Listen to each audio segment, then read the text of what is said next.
Let me know. You let me know. Welcome to Envision Radio from the United Way of Greater Charlottesville and City of Promise and News Radio 98.9, 1070 AM WINA, and brought to you by the Jefferson School Foundation with Markiana and Price, coming from you right here in downtown Charlottesville. I am so happy to be back in the studio. My office is under construction, so I haven't been in the office. The world is my office. I can do anything anywhere. It'd be work. This is work. So I'm super excited to be here in the studio with y'all. But you're rebuilding an office to go back to it. So you're proving that you don't need a space to go back to a space you know that what? you proved you didn't need. That need. is so very convoluted. Interesting, right? Like, y'all work from home. Sure. Do some construction because you can do the work at home. But then come back. But I mean, there's like this whole thing in New York, right? Where like after COVID, they started doing virtual school days on weather days off. Yes, kids don't even get snow days no more. That's the worst part. Like if I have virtual school, I'm not signing it. That's like nuts. You had to mark me absent. I'm going out, build a little snowman. Right? I couldn't have done it. That's crazy. I don't know that. That's got to be hard. I'm not built for it. It's so much a generational thing. I mean, you know, COVID changes that. Like like certainly people our age, like there was not once that ticker went across NBC 29, it's a wrap. Snow outside, we're not going. Well, even that, it's just like we're at the friend's house. We're going. You know what I'm saying? I mean, you're just not like you're equipped to do that, even sort of logistically. Like you're at a friend's house, you're somewhere else. Do they give kids computers now? Sometimes. How do you do the virtual part of school at the snow day? Well, that's part of the question. So just about all kids have computers. They are assigned by the school? One-to-one computers from the school. But honestly, I'm with you. Like, I wouldn't have signed in either. Which is part of the reason why I think Charlottesville schools is like, we're not going to go with that virtual school thing. I think it's weird to do. Yeah. And I think, it was a what? There's a question of continuity, certainly. Right. But there's also, I think what they did was smart. They were like, look, we're just going to claw back a couple of those days. Right. We'll take the February days. We'll take the 2 days back, I think. Professional work days, teacher work days. Right. Those, yep. A couple of those. We won't extend your summer too bad, but we got to, we got to get to work. We got to get to work. And here's the other thing that the district knows. Typically, when it's a big snowstorm like that, the state will grant relief anyway at the end of the school year. Right. So they're probably going to get a couple of days of relief from the state. That's so most people are like, we didn't need that anyway. Yeah, true. One year, there was a huge snow. We was out of school for a week or so, and then when we came back, they added 15 minutes every day. Every day. Interesting. But I also think because what am I learning in that 15 minutes that y'all added? Sure. Oh, each class extra 5 minutes. Listen, it's an extra fact. It's an extra constitutional amendment. Okay, 5 more minutes to get to the classroom. But I thought that was super strange too. I was like, 15 minutes. Yeah, that's creative, though. That is super creative. Yeah. But it's like, okay, well, I guess we learn more in those 15 minutes for the next month. Better than going to school to July, right? That's the alternative, right? It's like, and then that gets into like, well, I planned my vacation June 8th, so like, I'll catch y'all later, I guess. Or, my senior year, we missed a couple days, and then I was like, okay, back. No. No. Yep. That's right. Thank you for asking. I'm out. Oh, Lord. Anyway, Dom, thanks for joining us. Yeah, pleasure being here. So for folks who either don't know you, haven't got the chance to work with you, let's do a little backstory, do a little bio, and then we will, I think, and if you haven't heard these, it starts here and then it goes wherever you go. I've listened. So we'll start with, give us a little bit of the history and then we'll keep it rolling. Yeah, so long story short, born and raised in Charlottesville, Virginia. Went to Charlottesville High School. If people really care, I went to Jacksonville as well. Walker, Buford. People do care. We've had a couple Jacksonville folks in here. It's a set. Yeah, that's right. And currently working at Charlottesville Abundant Life. It's actually a program that I grew up in when I was younger. And it was the first program where I was able to get my hands on like woodworking tools. Abundant Life, similar to what you were talking about in terms of renovation. Abundant Life bought a property, then the young men were trying to renovate that property to make it into our new center. So we were reframing windows and door frames and all that stuff. And then I'm saying that because what it turned into is a career in education, primarily in vocational trades. So I worked in Albemarle County schools for, probably about 10 years or so, and now back at Charlottesville Abundant Life as a staff member, working in vocational trades, helping people find their purpose, and then tying that purpose to the careers, or even helping with training so that they can get a promotion, whatever, really just walking alongside whatever their desires are. Have you been in Charlottesville the whole time? Did you leave and come back? And I'm always interested in this question from people of which I am one. We'll count you. You're an orange, but similarly, and I just think it's, and the question that I always ask people is like, how have you found being an adult in the town that you grew up in, where obviously like you have social capital, but your family also has like, are you more annoyed by the I remember you when, or have you been able to sort of graduate from that so that people see you as you instead of like, oh, I was friends with your mom and you're still like little Dom running around running through the halls? I'm probably in between. Okay. So I don't even know if you two know this, but Wanda Dent from CIC is my mom. Yeah. No, I didn't know. Yeah. So being at CIC, the network is pretty big. Totally. So there are some people that I've known before my mom knew, and then they meet my mom. And like, wait, you're Dom's mom? Yeah. And then I get the vice versa. Oh wait, you're Wanna's Sure. Yep. But long story short, I stayed here in Charlottesville the whole time. There have been a couple times where I moved into Albemarle and then came right back. Yeah. But it's all kind of the same thing. Yeah. Both sides of my family are from Charlottesville or the surrounding counties. I have part of my family from way back. They were enslaved at Monticello. I have some part of my family that was enslaved in Louisa and Nelson County, and so we're deep. We're Roots from run here. deep. Yeah. Talk about how you got into teaching and how that worked for you. I fell into it. I totally fell into it. I fell into this job. I fell into jobs. I'm still falling. You're still falling. In a nutshell, it was about 11th or 12th. I think it was 12th grade year. I was helping a couple classmates, kind of just tutoring them, helping them with their homework. And a teacher pulled me aside and said, "You should really think about teaching." And I said this: "I see the way the kids treat you." I know. That's exactly it. I'll pass. Thank you. Yeah. Totally. But it ended up being that I kind of had the right skill set in terms of building relationships. I applied for a teaching assistant position at Burley Middle School at PE. Grew up in sports and all that stuff throughout my life, and they just really needed another body. And I was like, I think I can do this. This seems pretty easy. Sure. And so I'm sure I'm not as athletic as you, Price, but I'm not as athletic as I once was. Right. So when people ask me what I did back then, I said I'm a professional athlete. There I you get go. paid to play. Yeah, that's right. That's exactly right. But I kind of just upskilled from there. I went to PVCC, an associate's degree in advanced manufacturing. And the weird dilemma in public schools, like our parents probably had like shop class, right? Yeah, it was like a whole home ec thing. There's a lot of more. It was a whole lot of that. Schools kind of shifted away from that. But then they realized there's value in it. I think they're shifting right back. So they shifted. They shifted back. The zeitgeist is Orange and was just talking about the techs, those type of trades. Yeah, totally. I mean, it was a Building certainly thing when we were coming out, and certainly when I was coming out of college in that era, there was much less of that, and that's when you had a large computer science contingent, a large finance contingent, and then as technology goes, now you're realizing the things that we can automate are now all the things that people were making money in 15, 20 years ago. Yeah.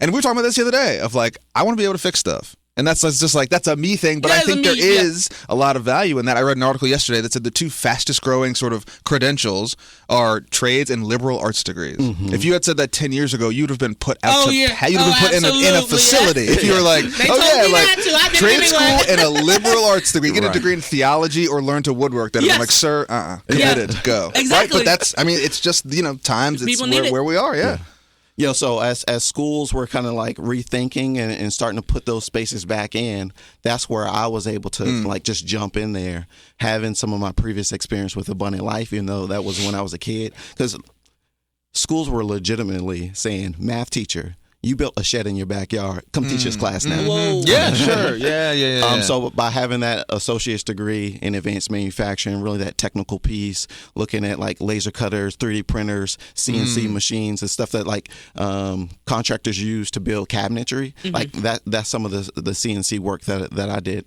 So having that skill set, it kind of helped me go through the back channel in the back door of education. Did you pick that associate's degree knowing that you were going to be doing the trades at the school, or what were you planning to do with? I was actually, so when I left Burley, I'll just sum it up. I ended up going back to Monticello High School as a TA. And that TA was for engineering classes. So I was actually already working in the school, but I wasn't the main educator or facilitator in that space. And I really kind of upskill under Eric Breder, who is a professor at UVA. He's done a lot of things in this area. Probably one of the best educators in Charlottesville, honestly. And then because he left and went to PVCC to teach the advanced manufacturing, I said, that's my guy right there. Okay. Yeah. And so learned a lot from him. And because I was already in the school system, I had a couple contacts that were up in the division for Albemarle County schools. And then as we kind of gained a deeper relationship, and one of the principals, who's Chad Ratliff at Community Lab School now, he went into that venture, kind of flipping that school. He and I talked, and that's kind of where I ended up for the last 6, 7, 8 years or so. If you are just hopping in, this is Envision Radio from the United Way of Greater Charlottesville and City of Promise, News Radio 98.9, 1070 AM WINA. Price and Marky here. What are we at? Episode 198? Yeah, we're almost to 200, folks. We're close. You almost Shout got out us to y'all. A full 200. And big thanks to our sponsor, the Jefferson School Foundation. That's jeffersonschoolfoundation.org. We are here with Dom Morse. So you're at Burley, you're at Monticello, and then let's sort of trace the next sort of step chronologically, and so at that point you had gone from not wanting to teach to then sort of becoming accidentally a teacher. Were you finding that you loved it? Were you kind of like, I like the thing I'm doing more than the actual practice of educating? Like, how were because I see a lot of people who have taught, I think for certainly our parents' age, they were like, I teach, I love it, I'm going to do it forever. Right. I think that has shifted certainly to like, I either love one of two things. I love the kids or I love the content. I don't like both. Right. Like, where did you find yourself in that world? I found myself I love the innovation. Okay. So the way that I approach education was to really think about the experience. Like I think both of you know, like people remember how they feel, not necessarily what they learn. So I tried to focus on the feeling and like that experience piece, and then I just snuck content in there. Right. Right. Just put your vegetables, just mix them up in the good stuff. Yeah. So I really enjoyed kids. I enjoyed the process, but I didn't enjoy the process when it came down to like, you have to teach this way. And I think for me, being in kind of that vocational trade space, I was never really in a position where I had to teach this way. I could always create projects, and similar to how like we had like those writing prompts for like the SOL, like I created projects that way. Cool. I had a prompt, now you find the solution.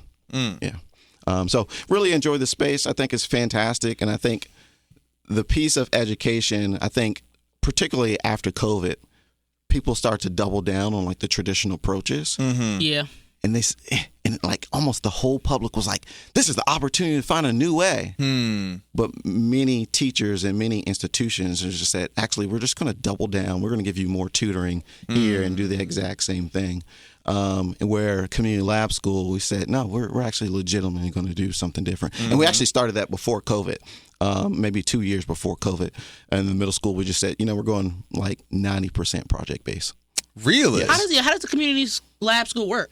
Community Lab School. I've heard of it, but I don't know how it works. Yeah, that's a great question. Community Lab School is a charter school under Albemarle County Public Schools. So you live in Albemarle County, in that district. You can apply to Community Lab School. I'm not a part of the team anymore, so I don't know when the application releases. Apparently, there's like a 9-generation waiting list. Like it's become very popular. It's become very popular. Yeah, it's free. Public? It's free. You just have to apply to it. Oh, okay, cool. But the like a charter school. It's a charter school. It is so much like a charter school. It is a charter school. It's super small right now. So I think middle school was about 90 students or so. High school is about the same thing. So it's one of the few 6 through 12 schools in the area. Man, maybe about 4 years ago, for every kid we could say yes to, we were saying no for 10 of them. Yeah. So I can only imagine that it's a lot bigger now. Yeah.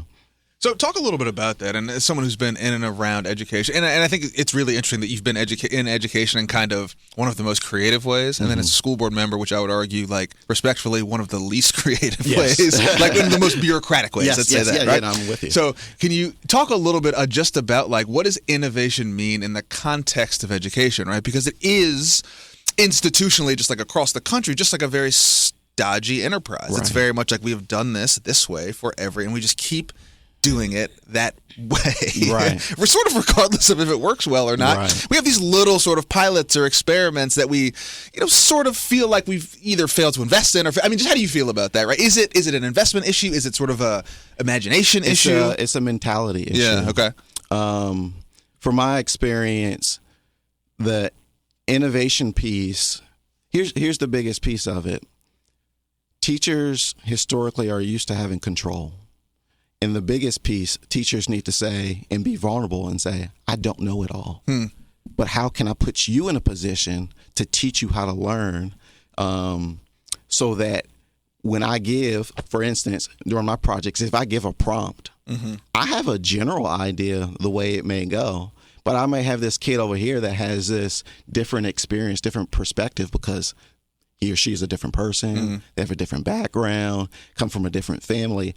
Why would I put you in a box and say you have to do a project X, Y, Z? Right. You may come up with a totally different idea, but still addresses the general prompt or issue that we're looking at.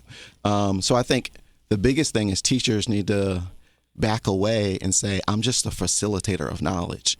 That's the biggest thing, because when you get to that piece, now you think about student ownership. If I give you a test or a quiz, you have no ownership. The ownership is writing your name on the top of the paper and then the grade. That's really it. But if I give you a prompt such as design something that makes your community safer, now that turns into something totally different. That's something that a student may do for a project, right? Because they're in school, but then they continue for 2 years and actually implement it. Let me ask you this in that context, because I think people would probably largely agree with that. And then I think the cogent retort you would get from educators and from people is like, yeah, but we're not evaluated based on sort of our abilities or opportunities to do that. Someone's going to come and be like, does Dom know the Pythagorean theorem? Like, and as a teacher, you can be like, well, no, but he rebuilt the playground. And they're like, you know what I'm saying? So I'm curious about your view of education given the constraints of the system that we're trying to either change or work in or fiddle with. That is still very sort of test-based, content-based. Because what I hear and what I think is really interesting, certainly in our sort of our current zeitgeist, is we have sort of almost accidentally like technologically 360'd ourselves into like the learning how to learn is the thing. It's less about content because I can find content in the tip immediately. I need to know less facts. I need to know how to find them, how to synthesize them. But there was an era where it was just like you got to jam the facts in. Did you learn the constitutional amendments in order? Because I did. Why? I have no idea. A lot of things I learned that I'm not using right now. But it was until my 20s that I learned like what they meant and the application of them. But when I was 18, I could tell you all of them. All of them in order. I could recite like the text. If you were like, okay, cool, but like, how does the 14th Amendment apply? I'd be like, well, that's not the thing. I can tell you what it says. I can read the preamble. Totally. Come on, we the people. We get all the way there. I'm a Schoolhouse Rock kid, but again, I'm curious about and if we think about kind of the importance of when you step outside of the world, the sort of the constrained world of education. I think what you're saying and what you'll find is again this ability to discern, fact from fiction, truth from fallacy is really important. But that's not necessarily what is incentivized. As an educator, I have to teach you content and facts because that's how I'm evaluated, right? That's how I keep my job. Yes. So you can evaluate content and facts within that framework. So that was a great example that you gave in terms of the Pythagorean theorem and designing a playground. You're going to use geometry while you're doing that. And that's where the application comes in, right? Not let's just design it, but let's go ahead and build a model of it. And then show me how you use this math principle. That's the evaluation piece. And I think for the system, in terms of the state, like those evaluations need to shift that way. And I think in some ways they are, but for the most case, you still have kind of the same SOL system. It's not a Scantron for the most part anymore. You just jump on your laptop, but you're still doing multiple choice. Is that? Do you think that's a thing in your professional opinion that will move in that direction? No. Like, is that you don't think so? No. Just because of like political will, or it's too complicated. I think my honest opinion, I don't think it will, because you're testing so many kids throughout the Commonwealth, right? That they're worried about cheating. Oh, really? I think it's a control. On the tests? It's a control. Well, if you do like a project and evaluation, yeah. Okay. It's what is the control cycle? What's the quality control piece there? It's a lot of subjectivity. It's not the answer was A and everybody in the district chose A. So, you know what's interesting though is that I've never thought about that angle until right now. But you think about a place like Darden, which is world renowned, and they tell you right up front, they're like, this is built on this theory of project based learning. Right. Like that's all that we do. It's all case studies. It's all. It's like that's it. That's how we educate like titans of industry. Right. So. It seems like it's worth considering. It's 100% is worth considering. I think just as I was talking about mentality for teachers, letting go of some of that control, I think for state legislators, it's really the same thing.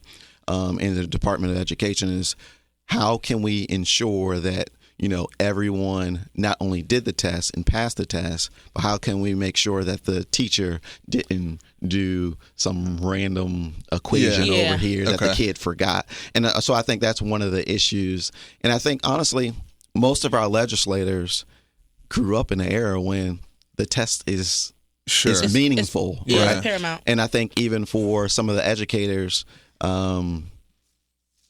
you get trained in so much educational philosophy and practice that you kind of forget what it's like to be a student sometimes. And so even some of the well-meaning and wonderful educators that we have, because they've gone from master's degree to PhD, they've really just kind of learned to regurgitate the system. Did you feel how important is that? Not how important, that's the wrong way to phrase that question.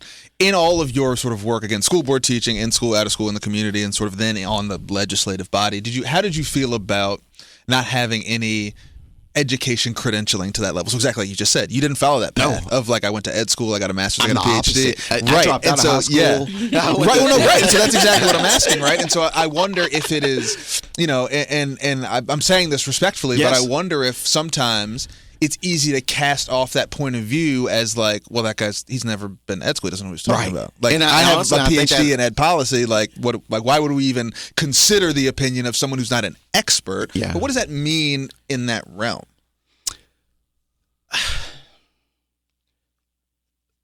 I think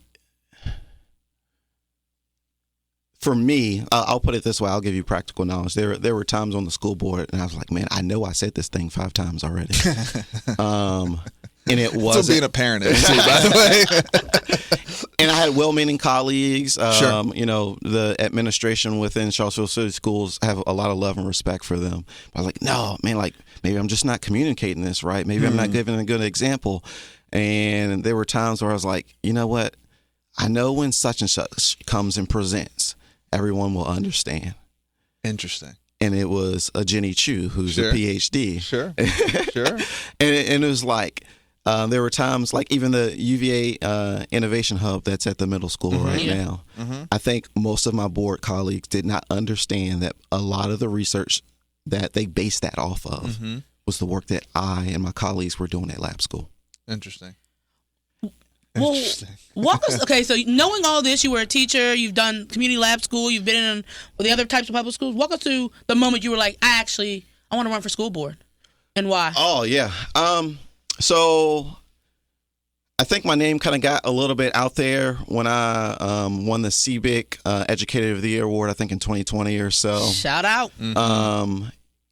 And then there were a few former board members as well as some parents that were kind of like looking for someone to run. Funny enough, they actually found my wife first. And then my wife was like, that's not really my thing, but I can give you somebody else now. Right. So we had some conversation, and I just felt like because of where I was with lab school and really trying to think ahead and really shift what education should look like in one of the hardest areas, which is middle school education, I said, I think I have something to offer here. Just even if it's just a different perspective. And so kind of went through that campaign process, really with the thought process of how can we make education more, how can we give students more ownership? Mm-hmm. How can we ensure that they have more voice in the process? How can we make sure that within the day-to-day classroom assignments, just as I was talking about like project-based learning, like how can they really dive into something deeply, not because it was given to them, but because they actually enjoy it or interested, because it applies to their context, because it was broad enough for them to say, oh, my mom went through this employment issue or something like that, or my mom's a nurse. I have enough understanding here to apply some of those principles or that overarching knowledge to this project, this math project, or whatever else it might be, social science project. Mm-hmm. You're just tapping in. This is Envision Radio from the United Way of Greater Charlottesville and City of Promise News Radio 98.9, 1070 AM WINA. Price and Markey here with Dom Morse. Big thanks to our friends, our very loyal sponsors, Jefferson School Foundation. That's jeffersonschoolfoundation.org. Was it what you thought it would be? Like what did you expect? So let's take this question broadly. Was it what you thought it would be, and then kind of break down a little bit. What did you expect, and what were you surprised by? Going into it, former board members told me like it's going to move slow. Yeah, bureaucracy. Yeah. And to me, I thought move slow was like a year or two. Oh, it's more than that. That's what I get when I hear slow. And then year 3, we're like, we'll really make some progress. We'll be able to go ahead and turn this bad boy around. Man, and it is a lot slower than that. Yeah. Even with a few of the projects, I was like, wait, why are you only doing 2 during this time frame? Sure. Why are we waiting 4 years to do this? I was like, well, we got to get everyone on board. We got to do the training, professional development. And I'm coming from a space at community lab school where we're just like, you got instituted. We had almost a whole new staff. There was only one person that stayed on. And the principal said, hey, this is what we're doing. You either get on board or you don't. Yeah. And it was just like we all came in with the same mentality, and we didn't know exactly what we were doing, but we knew that we were trying to make a change. Mm-hmm. And I think with the bigger the system, the harder to make that change. And that's really what it was. But there were some good things that took place. I think the biggest disappointment is we couldn't. My first year or 2, I just kept preaching that everyone across the country is seeing the same results. And the commonality is how we approach education. We're looking at diminishing returns, right? Year after year, we're like, man, we're almost, maybe we made a difference here by 2%. And then the following year, like, man, we actually lost 4%. And you're being excited by small percentage gains. And to me, that just wasn't the right approach. So I just kept preaching, like, in some ways we're riding on a sinking ship. Stop trying to patch the ship. Let's go build a new ship. Is there any wins that from your time in the school board that you're most proud of? We were talking about kind of vocational trades earlier. By Charlottesville City Schools acquiring K-Tech, I think was a big one.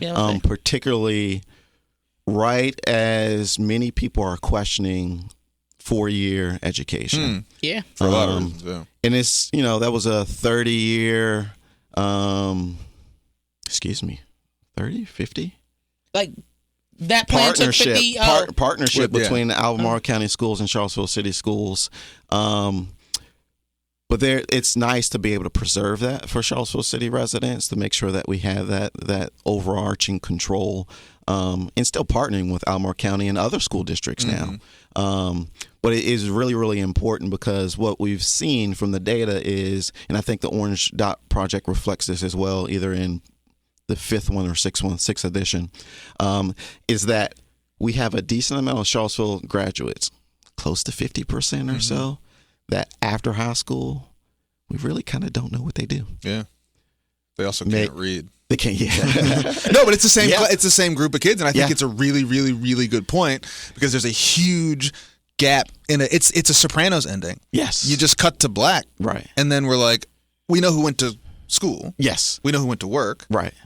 We don't. We We don't know. We don't know. And they're not on anybody's radar. Right. And I think that's a really, really important point. Until about 5, 6, 7 years later, when they try to go to PVCC, and they realize, wait a minute, you're telling me I got to take, the basic classes that are the same as the high school classes that I did way back? Like, yeah, you got to start there. Mm-hmm. And that's when we're seeing people trying to upskill, new skill, develop skill, when they're 25, when they could have been earning during that whole period between 18 and 24, 25. Yeah. And I think there was some stat in that report too that said just like, I mean, your likelihood of finishing school obviously diminishes every year as you get older. Right. Just because it's just all the reasons it does. Right. And then life gets hard. You might have kids, you might have a spouse. It just, everything gets insanely more complicated. Right. And I remember I remember Ridge has told me this a couple times. He's like, look, like the difficulty of trying to layer in something like that we know will help you on an already complicated life. Right. The likelihood of you succeeding within 4 years is next to none. He was like, it gets a little better at 6. Right. But then it's kind of like, if you ain't made it by then, it's tough. It's right? tough. Let me ask you about this. How is it, or how do you talk about kind of I think vocational education has been sort of unfairly either demonized or typecast in our country, certainly. Right. Historically. And more specifically, our city. Because we have UVA here. Yeah. So that was part of the question is like, how do you, and I think what nobody would argue is like an elite sort of, and it's sort of a sort of theoretically elite university and a system that will prioritize, like, you went to UVA, you went to University of Richmond, you went to William & Mary, yada, yada, yada. Right. How do you talk about this as not like a plan B or a plan C, right? Because I think that's sort of how it's always positioned. It's like, all right, well, if you can't go to college, fine. Go to trade school, right? And I think that's, one, inappropriate, but I think it's also just like fundamentally incorrect given what we know about the prospects of people who are doing incredibly, not only like important and impactful things, but like earning very good livings. Yes.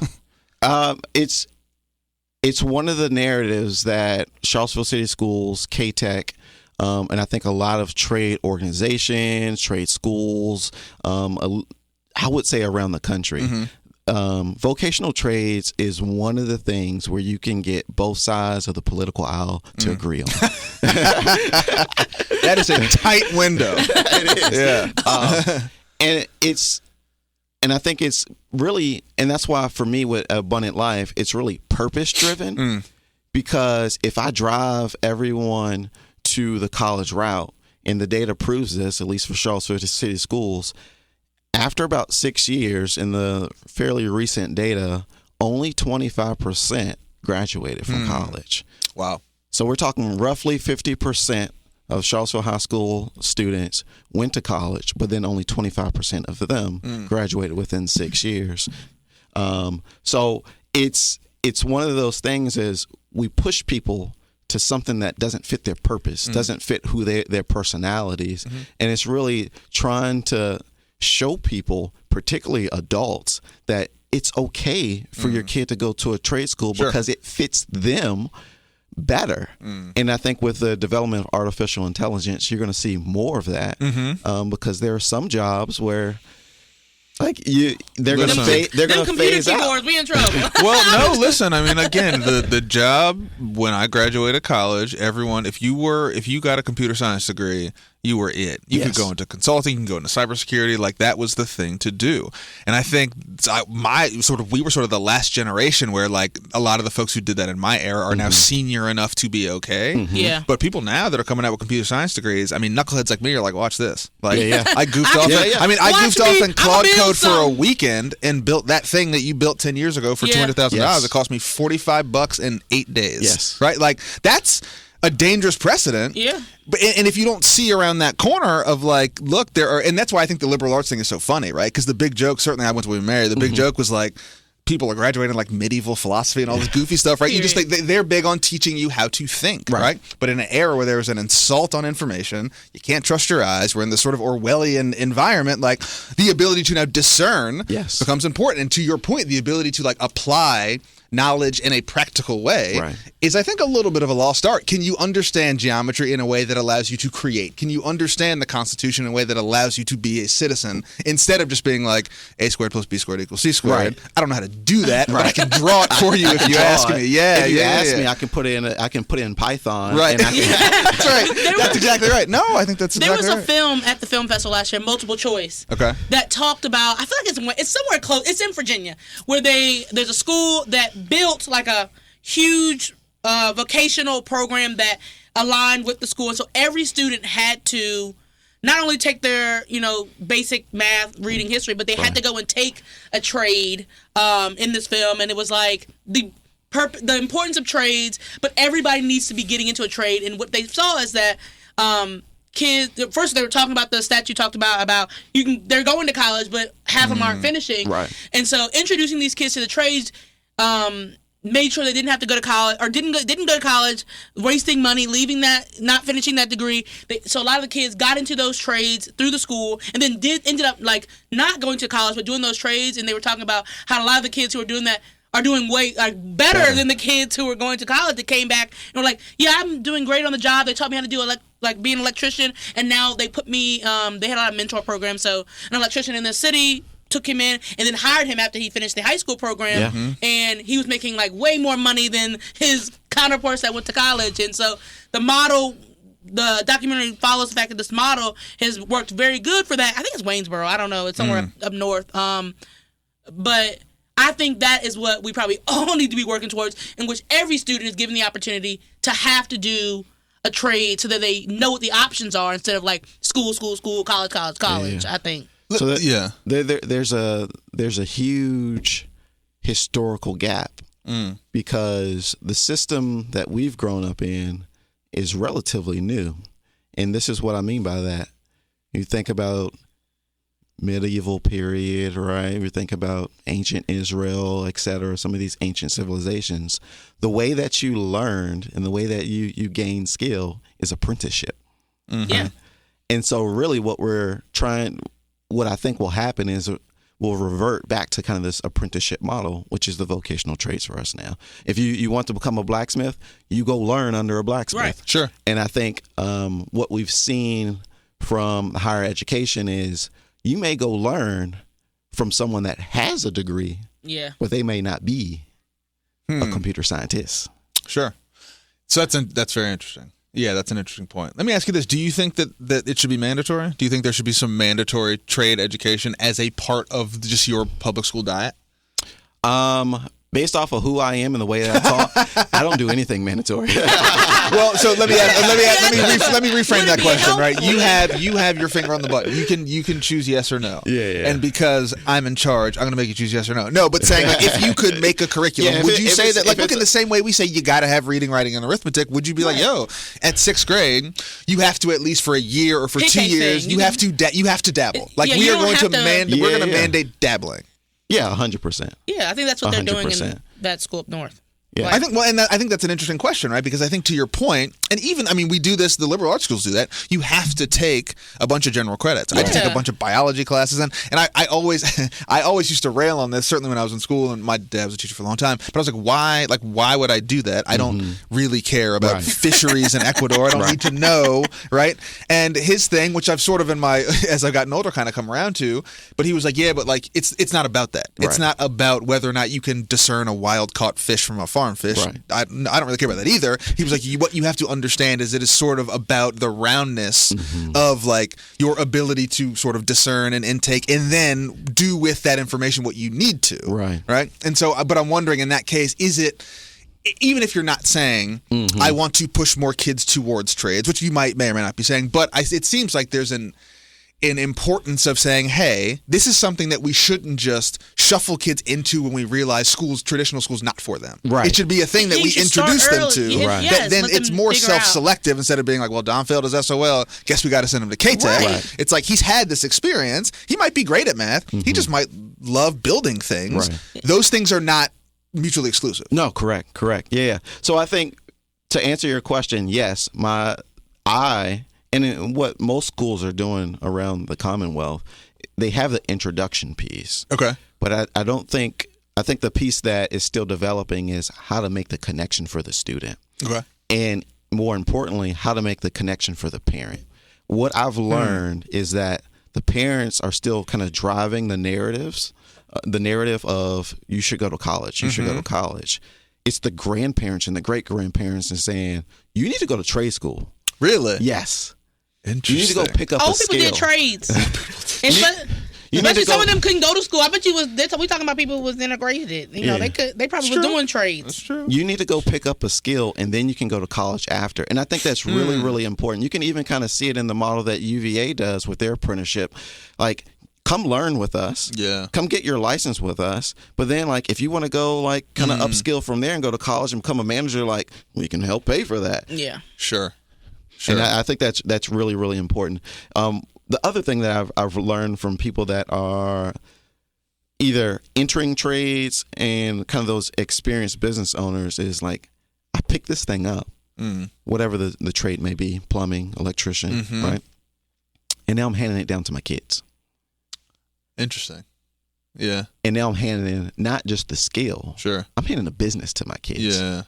And so what we've seen at K-Tech when they have their signing day, you guys are familiar like with college football and the signing day. Sure. A lot of trade schools have gone to that. K-Tech has been doing it for a while now. I love that. Really? Yes. That is so poppin'. And what I've noticed is you'll have a few people that are like, hey, I'm signing with whatever one of the local electrician companies. That's but then very you hear cool. the name and We you need to say, put that on the news. wait a minute. Right. I love that. That need to be on the news. I love that. Wait a minute. Local electrician company is named, I won't give any names. Sure. You have local electrician name, and you hear the name, you say, wait a minute, that's their son. That's a family business. Yeah, sure. They're moving right into it, and I think that's really, really important. I've also heard that some of the venture capitalists are now coming in and scooping up some of those mom local and pop trade. Sure. And that's expanding their business, and that's one of the things that's profitable now. We have a bunch of professors here in Charlottesville, and very knowledgeable people, not doubting that at all. But when your pipe is broken, you're calling someone with a skill set. You were just fixing pipes, didn't you? But this is what I'm talking about, is right. I'm not calling the guy who understands thermodynamics. I'm calling the guy who's got the right tools who can do the job. Right. I think that's really, really interesting. We've talked to someone here who's like, one of the very few like elevator techs at UVA. Right? Very specialized, guy who understands the mechanics. And if it's, Sunday at 9 and they need help, he's the guy to call. Right. And he's like, it ain't cheap. It's not. You know what I'm saying? And so I think it's really interesting, the sort of prevailing narrative around that type of work. And I'm so eternally interested in that as it pertains to this kind of like, what we consider like education, right? And I think certainly in Charlottesville, in an area that has been, for better or for worse, inundated with sort of what we consider to be like higher education. Right. I just think it's really interesting, right? Because you've said this a couple of times, like there's a skill application, and I joke about this, and I feel like the old guy yelling at the cloud, but I'm like, people don't know how to do anything anymore. Yes, they don't know how to do anything. Right. And this is how we got this conversation, which he keeps referencing, of me being like, I'm like desperate to preserve my ability to fix things. I think a little bit just because I'm like, it's gotten too easy not to. Right. And that worries my millennial brain. Right. But I wonder about that. Right. Like, have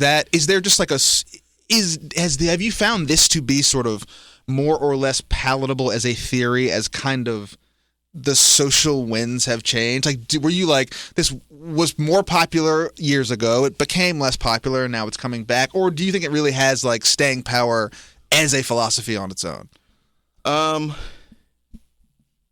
That's a great question. I think it really depends on the development of technology. Okay. Will it help or hurt? If AI continues to develop the way I think it will, and really restructure the job market, it will help in terms of people valuing a career in trades, and not only valuing the career but the training. Just as we were talking about earlier, valuing it enough that you choose it during high school when the school district will pay for it, versus 7 years later when you have to figure out the funding for yourself. That's right. AI ain't gonna build the houses. Maybe they could. I mean, they're 3D printing homes now, which is nuts. I'm sick of this. I'm sick of this. Yeah, that's nuts. It is one of those things, though. It's so hard to I think that's why I think what's difficult about it is that who knows, right? I mean, I was joking with someone, it's a little bit different, but I was like, remember like 3 years ago when everybody was buying digital pictures of apes? And everyone convinced everyone else that like this whole NFT thing was the future. Oh, gotcha. And I was like, and everybody was like, y'all are just late. Like, I was mad as all get out with them apes. Y'all, I was like, can't you just say? One time somebody was like, I own this. And I was like, somebody was like, you can just save it. And I held on it and I saved it. I was like, hold up. Did I just steal millions of dollars worth of crypto? But I think you're right to a degree that like, and I think, let me ask you this. How much of trade is obviously, skill and ability, but it seems like it's impossible to depersonalize that, right? If your dishwasher breaks, right, someone is going to come fix it. Right. You know what I'm saying? Like, and I feel like now, that unless there's you're going to always take that bad boy out the wall and ship it. But like you're going to do it, but like someone's going to do it. Like I don't know that, certainly in my lifetime, I don't see an era where I like order the Waymo that comes and fixes the thing. Like it will always be a person. There will always be a thing that has to do, right? Does that make it a little more sort of either tech resistant or tech complementary in the way that I don't know that we're going to be able to automate that on a on a sort of individual scale quickly enough. Particularly with homes are constantly built. You have homes that are 50, 60, 100 plus years old. Sure. They're different layouts, different models. That's right. Even just, running wire for electricity.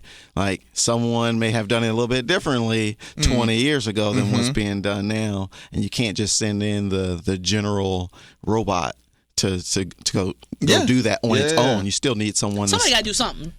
People got to do something with their hand. Right. Does it accelerate the training? Is technology good from a training standpoint? Like, is it helpful in for someone looking to learn, or does it erode it? How do you feel about that? It depends on. It depends on when that training takes place. Okay. So if you're slightly older, right, maybe you're 40 or so, 40, 50, and you're going back to school, that technology might be a hurdle now. Interesting. Okay. But if you're 17, 18, even the ones that are 25, like to them, a phone is not a computer. Yeah. So that's right. For them, they're doing stuff all the time and don't really understand the application skill that they're building up at times. So when they go into a different aspect of it, as long as a teacher can make that connection for them, right, and then they can build off that prior knowledge, and it's a lot easier. Right. If you are just jumping in, this is Envision Radio from the United Way of Greater Charlottesville and City of Promise News Radio 98.9, 1070 AM. WINA, Price and Markey here with Dom Morse. Big thanks to our sponsor, to our friends at the Jefferson School Foundation. That's jeffersonschoolfoundation.org. Do you have something? Yes. So you work in you're influencing the trades, the schooling. Tell us a little bit about how you're using those skills at Abundant Life Ministry and what that is for people who may not know. Yeah, so Abundant Life Ministries about 3 years ago launched a Vocational Trades program. For those that don't know what Abundant Life Ministries is, it's coming up on 30 years anniversary of a Christian community development organization. Essentially what that means is we walk alongside the Prospect Avenue area in a holistic way. We're looking at ways like our current services, if you will, tutoring programs, the vocational trades program, and then we have some biblical enrichment programs. Some of the things that we're getting back to is that asset-based community development, really looking at what are the skills, what's the talents, what are the financial resources that we can pull together, not as an organization, but how can we help facilitate so neighbor and neighbor can partner up for an initiative that builds something for that community. Does that make sense? Yeah. And so one way the vocational trades program kind of plays into that is how can we help you identify your purpose? And then walking alongside, connecting to community partners like Virginia Career Works, PVCC, K-Tech, et cetera, UVA, Facilities Management. How can we connect you so that you can get into these training programs? Oh, wait, you need your GED first? Okay, let's support you here. You need help with childcare? Let's support you here. Hey, maybe you just want to test the waters. All right, let's reach out to KIP or let's reach out to one of our business partners and let's just get you a shadow. Let's do a little internship here, and to really help hone in with those skills that they might be interested in, what that purpose might be. and then really developing from there. Like the way I approach it is like I'm walking alongside someone. We create a career plan, but that career plan is up to you.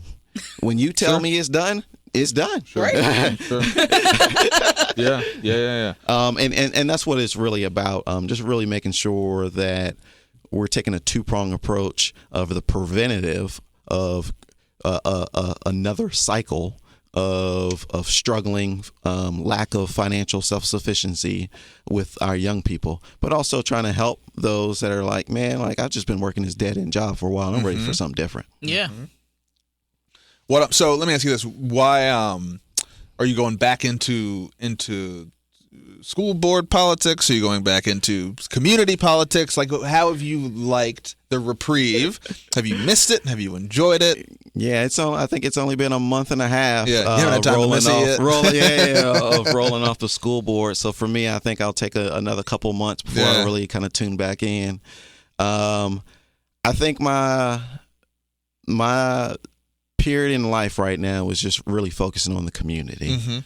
I've been fortunate enough to have some experiences, have stable careers that, I mean, this is home too, man. Who wouldn't want to make your home better? That's right. That's right. So I'm really just focused on the community. And the approach is walking alongside people. Sure. So for some of the young guys that I'm talking to, like maybe I have to give them a hand up a little bit, right? But like really, I'm building you up so you can carry me along a little later on. Just listen. I'll tell you what. So it's really for me working within the skill sets of my neighbors, so that when affordable housing is another conversation, right? There's another meeting about this. There's another issue with this developer in the 10th and Page neighborhood, which I live at. There's another developer on Cherry Avenue, and we're trying to figure out how does this work for us. It's how can we work together in such a way that we're not asking local government, state government, federal government for more money or more solutions. We're not looking for the next philanthropist to for lack of better. Here's a great analogy, and I just did a training yesterday, and I think this will put it into perspective. You can teach a man to fish. You can give a man a fish, he'll eat for a day, right? Teach a man to fish, he'll eat for a lifetime. John Perkins, who's one of the originators of Christian community development, asked this third question: who owns the pond? And so that's the piece that I'm working on right now, and that's the period of life I'm in. I'm trying to get neighbors to say, you know what?